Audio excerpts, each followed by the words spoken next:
Olá pessoal, aqui é o professor Paulo Alexandre, iniciando a aula 6 da disciplina Matemática Elementar e Discreta. Conteúdo da aula. Pessoal, iniciaremos falar sobre álgebra booleana. Então vamos falar primeiro do operador OR, operador AND, operador não, funções booleanas, portas lógicas e alguns exercícios. Primeira observação da aula, pessoal, ler o material didático, coloquei lá no AVA para vocês uma indicação, tá bom? Lembrando que a aula é apenas um resumo dos principais pontos, com dicas, né, sobre o ponto de vista do professor, claro, alguns exercícios. E é importantíssimo que você leia outros livros também para complementar o conhecimento, tá bom? Bom, um pouquinho da história da álgebra de Boole. Ela foi desenvolvida pelo matemático inglês George Boole, daí o nome a álgebra de Boole. Ele viveu entre 1815 e 1864 e ela é usada para os estudos da lógica. Seu início deu pelo trabalho Uma Investigação das Leis do Pensamento, publicado em 1854. Bom, resumo da teoria, pessoal. A álgebra booleana, ou álgebra de Boole, é um sistema matemático composto por operadores, por regras, postulados e teoremas. Vamos falar disso no decorrer dessas duas aulas. Ela usa funções e variáveis, como na álgebra convencional, que podem assumir apenas um dentre dois valores, falso ou verdadeiro, né? Se a gente estiver trabalhando com raciocínio, com pensamento humano. Desligado ou ligado se nós estivermos trabalhando com circuitos de chaveamento, eletrônica. 0 e 1 se nós estamos trabalhando no sistema binário, né? Sistema digital, ou 0 volts e 5 volts, eletrônica digital. Tudo é a mesma coisa, tá, pessoal? É óbvio que nós vamos aqui já trabalhar voltada para a área da computação. Então, nós vamos usar preferencialmente essa notação 0 e 1. Toda vez que nós vimos falar 0 e 1 é a mesma coisa de falar falso e verdadeiro. Portanto, o 0 é o falso e 1 é o verdadeiro, tá bom? Alguns conceitos importantes, né? O primeiro conceito de proposição, tá? É uma sentença declarativa, então não vale uma pergunta, por exemplo, só vale uma declaração. E essa declaração ela vai assumir um valor verdadeiro ou falso, tá bom? Já já a gente vai dar alguns exemplos e vai ficando mais fácil isso daqui, tá? Função booleana, ela é representada por símbolos e vai expressar as proposições do ponto de vista matemático. Tabela verdade, dispositivo para definir o valor lógico de uma proposição.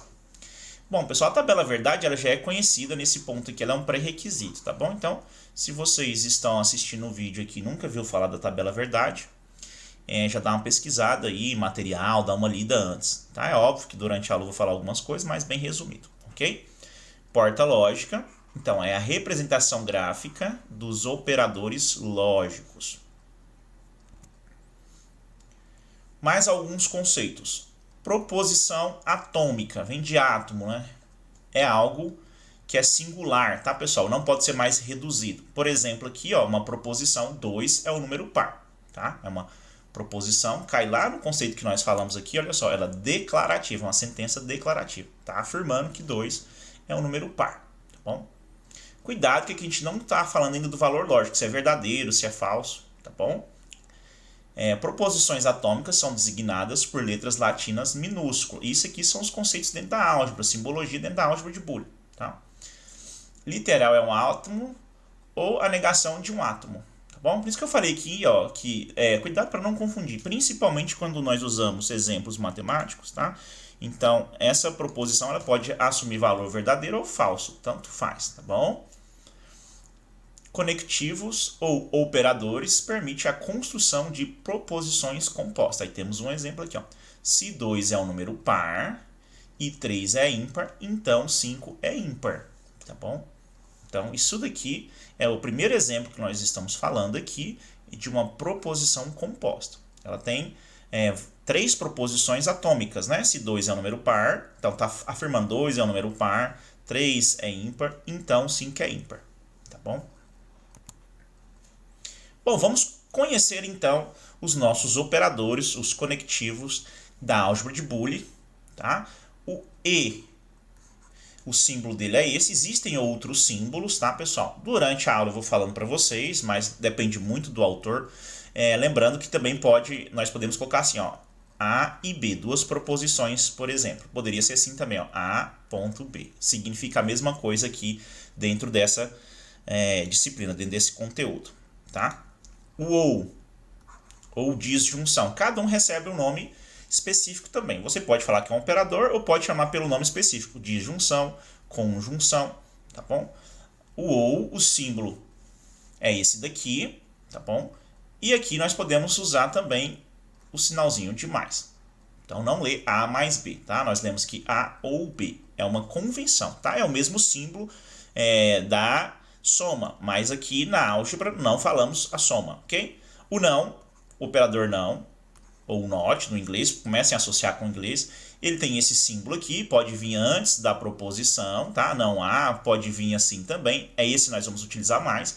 De novo, pessoal, depende muito do autor, tá? Alguns usam um til aqui na frente também. Tem várias maneiras de você representar a negação, você tem que entender que é a negação. Alguns usam vírgula, ponto de exclamação, e aí você tem que ler o material, tá? O livro, a bibliografia, direitinho para você entender o que está acontecendo. Por isso que eu falei para vocês pesquisarem mais bibliografias além dessas indicadas aqui, tá bom?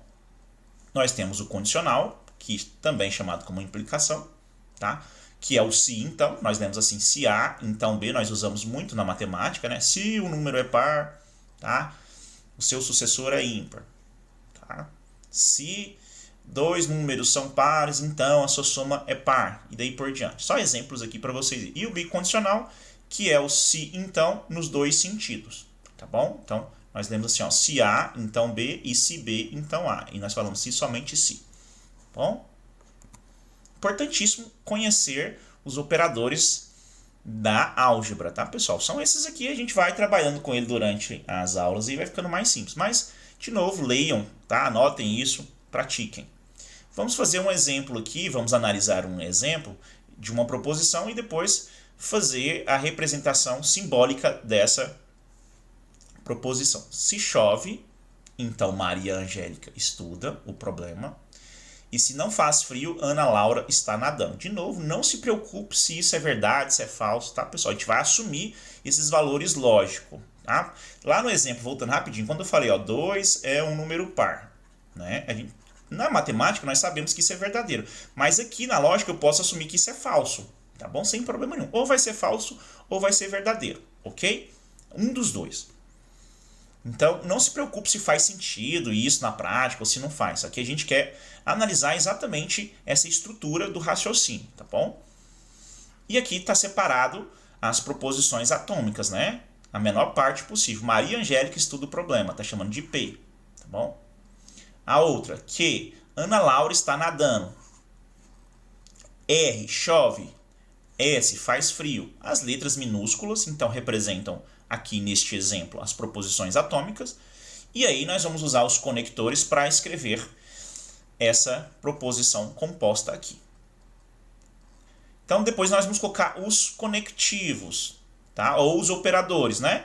Se chove, então, tá de cor diferente para saber, ó. O se, então, acabamos de falar, tá aqui embaixo. Eu vou apontando eles aqui, ó. Se, então. Se chove, olha só, R é chove, olha aqui, ó. R é chove. Deixa eu ir apontando para vocês aqui com a cor diferente para chamar bastante atenção aqui. Deixar sem nada aqui. Colocar no verde, tá? Então, ó, vamos lendo aqui, ó. R, chove, então, P. O que é o P? Ana Laura, está nadando. Então, se chove, então... Aliás, Maria Angélica, né? Aqui em cima o P, eu li o quê? Estuda o problema. E, olha o conector I aqui, ó. Se não faz frio, tá negando, faz frio é a proposição atômica, faz frio, e aqui tá a negação dela. Olha o símbolo que utilizou aqui, ó. Poderia ser esse símbolo aqui em cima também, já falei, tá bom? Então, e o que é o que? Ana Laura está nadando. Então, essa proposição que ou essa frase, na lógica, vai ficar assim, na lógica, na simbologia, tá bom? Ok? E aí, lembrando, pessoal, que nós podemos falar, né, que cada uma dessa é verdadeira ou falsa, dessas proposições e ver se essa proposição composta é verdadeira ou falsa. Vai depender, obviamente, se o R é verdade, se o P é falso, tá? E aí a gente trabalha isso através de uma tabela chamada tabela verdade. Já já nós vamos falar sobre isso, ok? Agora, como nós estamos falando de álgebra, assim como na álgebra matemática mesmo que nós estudamos, nós temos algumas regras a seguir. Alguns teoremas, alguns axiomas. Na álgebra de Boole não é diferente. Até porque não tem motivo para ser diferente, né? Okay? Então nós temos que saber que tem uma precedência dos operadores e saber qual que nós resolvemos primeiro. Por exemplo, quando nós fazemos uma continha assim, ó, 2 mais 3 vezes 2. Todo mundo lembra disso, né? Menos 3 ao quadrado. Tem uma precedência. Primeiro faz-se a potência, depois faz-se a multiplicação, depois a soma. Tá bom? Então aqui é a mesma ideia. Nós temos que saber a ordem que nós vamos resolver isso daqui. Então tá aqui, ó, a prioridade. Primeiro a negação, depois o i, depois o ou, se então e o se somente sim. Sempre vai nessa ordem aqui. Tem alguns exemplos, vamos analisar aqui, ó. Se alfa, então beta ou gama. E aí você coloca aqui, ó, tá? É a mesma coisa que falar isso daqui. Quando colocamos os parênteses, fica mais fácil de entender o que está falando. Mas é a mesma coisa. Sem ou com o parênteses é a mesma coisa, porque nós temos a precedência.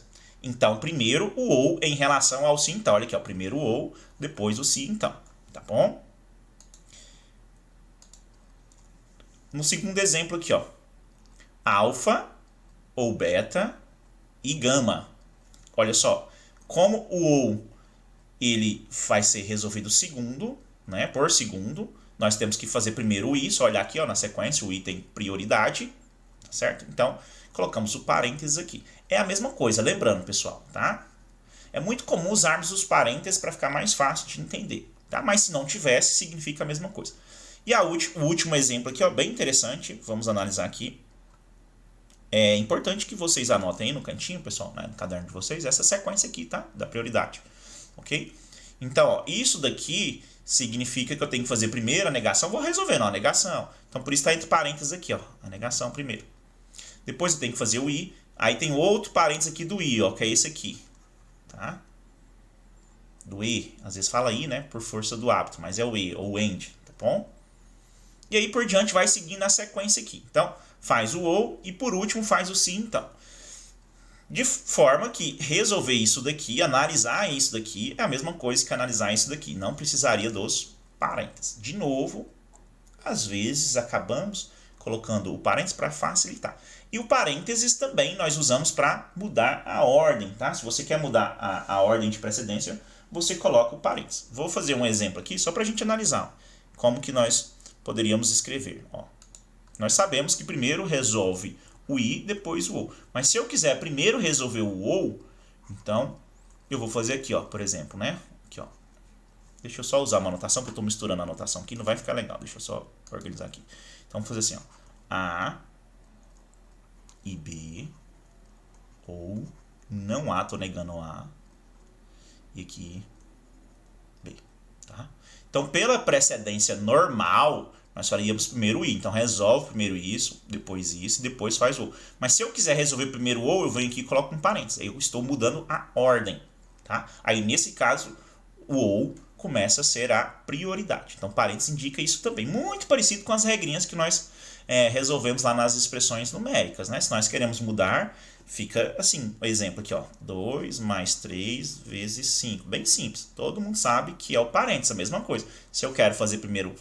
Todo mundo sabe que primeiro é a multiplicação. Se eu quero inverter, quero fazer a primeira soma, eu tenho que sinalizar com parênteses. Aí passa a ter a prioridade, tá bom? Bem simples isso, tá? E aqui umas outras notações que nós podemos ter dos símbolos, tá, pessoal? Dos operadores aqui, ó. Da conjunção do i.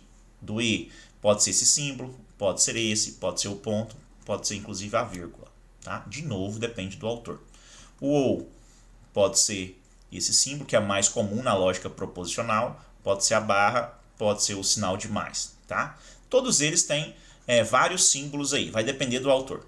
O não, ó, os três mais comuns, mas tem outros símbolos aí. Já vi autor usar o não assim, ó, para ficar mais fácil, ele coloca uma, por exemplo, uma exclamaçãozinha, que significa que ou antes ou depois, tá? Que tá negando, tá? Geralmente é antes, né? Deixa eu só arrumar aqui, geralmente é assim, ó. Seria não P. Ok? Pessoal, o único jeito é pegar aquela bibliografia, por exemplo, vou fazer alguns exercícios, e ler antes lá, tá bom? A anotação dele, para você entender. Vamos falar um pouquinho aqui da tabela verdade para encerrar esse primeiro vídeo, para não ficar muito longo. Deixar ele com uns 20 minutos, tá bom? Tá? Então, olha só, agora que vem aqui aquilo que eu falei para vocês. Cada uma dessas letras aqui é uma proposição. Tá vendo que ela pode assumir valor verdadeiro, verdadeiro, falso, falso, tá? Então, para nós entendermos o raciocínio por completo, nós temos que fazer todas as opções. Então, toda vez que eu tenho duas proposições atômicas, eu vou ter essa combinação aqui, tá? Todas as opções possíveis, os dois são verdadeiros, o primeiro é verdadeiro, o segundo é falso, o primeiro é falso, o segundo é verdadeiro, e os dois são falsos, tá bom? Então tem que ter, sempre vai ter essas 4 linhas aqui. Se eu tivesse mais uma aqui, P, Q e R, seriam 8. Todas as combinações possíveis vai ser 2, que pode ser verdadeiro ou falso, ou 1 e 0, elevado ao número de proposições. Nesse caso nós temos 2, 2 elevado a 2, 4 linhas. Se fosse 3, 2 elevado a 3, 8. E daí por diante. Então, a tabela verdade para muitas proposições atômicas fica difícil, né? No geral, a gente acaba fazendo com 2 ou com 3 proposições para ser mais didático um pouco, tá bom? Então, vejamos, pessoal, olha só. Agora que tá, isso aqui é lógica proposicional, tá bom? Um conteúdo já, teoricamente, vocês teriam que ter visto isso lá no ensino médio, pelo menos uma introdução a isso, na parte de lógica do ensino médio. Tá? Se não viram, vou dar as dicas aqui, mas de novo, tá uma estudada à parte nisso daqui, tá? Então funciona assim, poderia ser feito as tabelas separadas. Aqui já está tudo junto, um resumo, tá? Não é difícil, é bem tranquilo e é algo que você tem que memorizar. Então olha só, o AND ou o I, ou E, aqui o OU, aqui o não, aqui o sim então e o se somente se, tá? Começando pelo I, ele só vai ser verdadeiro quando os dois forem verdadeiros. E é muito comum vir com número também, como nós vimos, é a mesma coisa.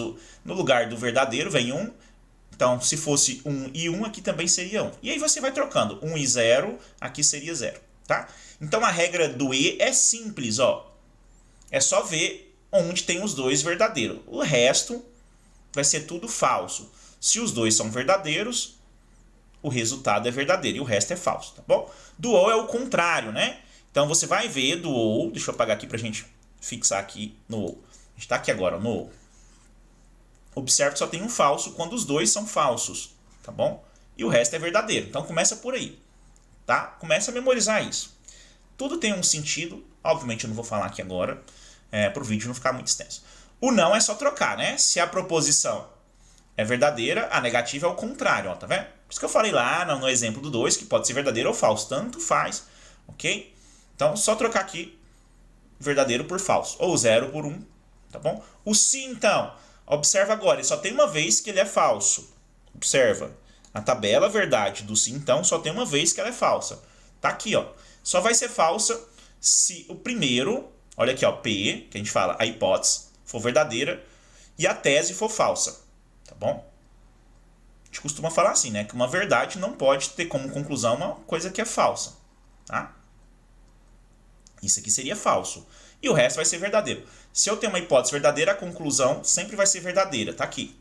Se eu tenho uma hipótese falsa, a conclusão vai ser verdadeira. E se eu tenho uma hipótese falsa, a conclusão vai ser falsa também. Tá bom? Então a maneira melhor, pelo menos na minha concepção de memorizar isso, é ver aonde é falso. Então coloca aí. Se é V e F, o se então é falso. O resto é tudo verdadeiro. Tá bom?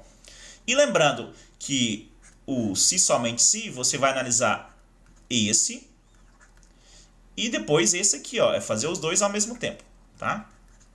Simultâneo.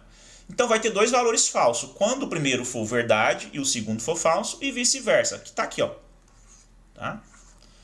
Esses dois são falsos e aí os outros dois são verdadeiros, ok?